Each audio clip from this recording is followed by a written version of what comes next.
Saudara-saudari yang terkasih dimanapun berada, hari ini hari Senin tanggal 30 Maret 2020. Injil hari ini untuk kita renungkan bersama diambil dari Injil Yohanes bab 8 ayat 1 sampai 11 tentang peristiwa bahwa seorang perempuan berzina ditangkap dan dihadapkan, dibawa kepada Yesus.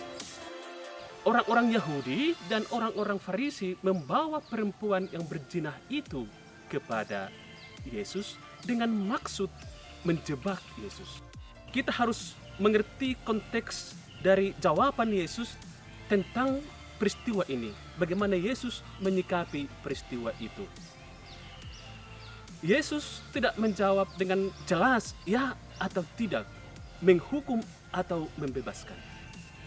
Karena ketika Yesus membebaskan perempuan berzina itu, orang-orang Farisi dan ahli-ahli Taurat mempunyai alasan untuk menuduh Yesus bersalah. Karena menurut hukum Taurat, setiap orang yang didapati berzina harus dihukum mati.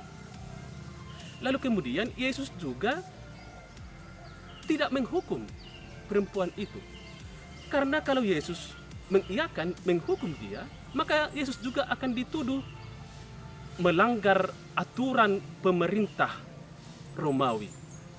Karena menurut aturan kekaisaran Romawi, hanya pejabat negara yang mempunyai hak untuk menjatuhkan hukuman dan mengeksekusi hukuman itu kepada orang yang dianggap bersalah.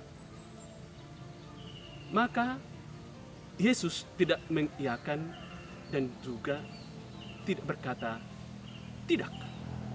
Tetapi Yesus mengatakan kepada mereka, siapa di antara kamu yang tidak berdosa, maka dialah yang pertama sekali melemparkan batu kepada perempuan ini.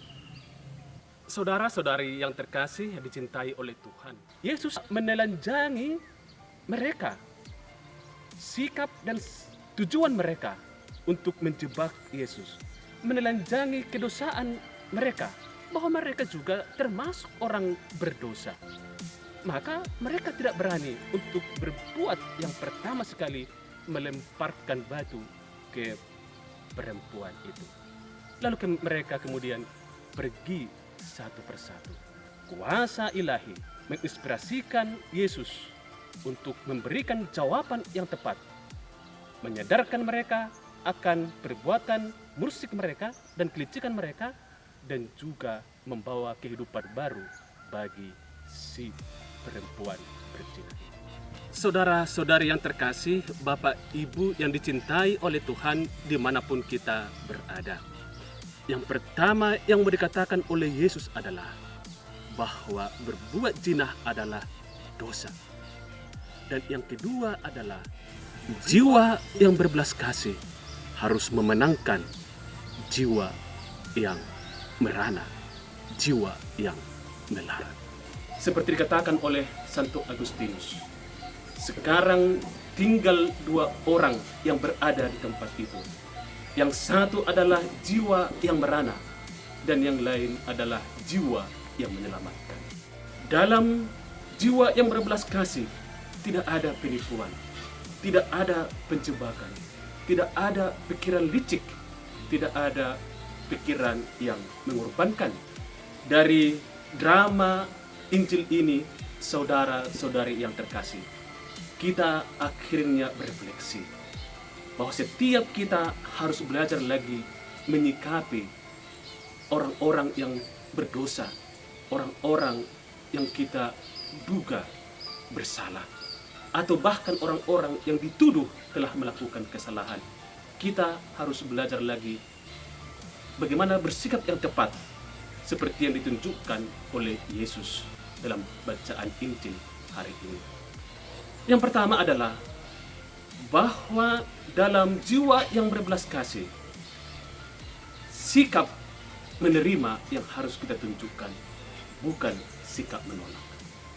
Kita harus belajar untuk bersikap mendekati, bersikap merangkul, bukan bersikap menjauhkan. Kita harus belajar lagi menyembuhkan, bukan membawa penyakit.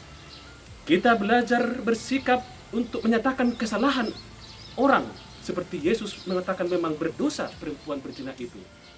Tetapi jangan mempersalahkan dan terus memojokkan. Kita mesti belajar bersikap yang baru, bahwa pendosa pun masih mempunyai masa depan. Amin. Tuhan memberkati.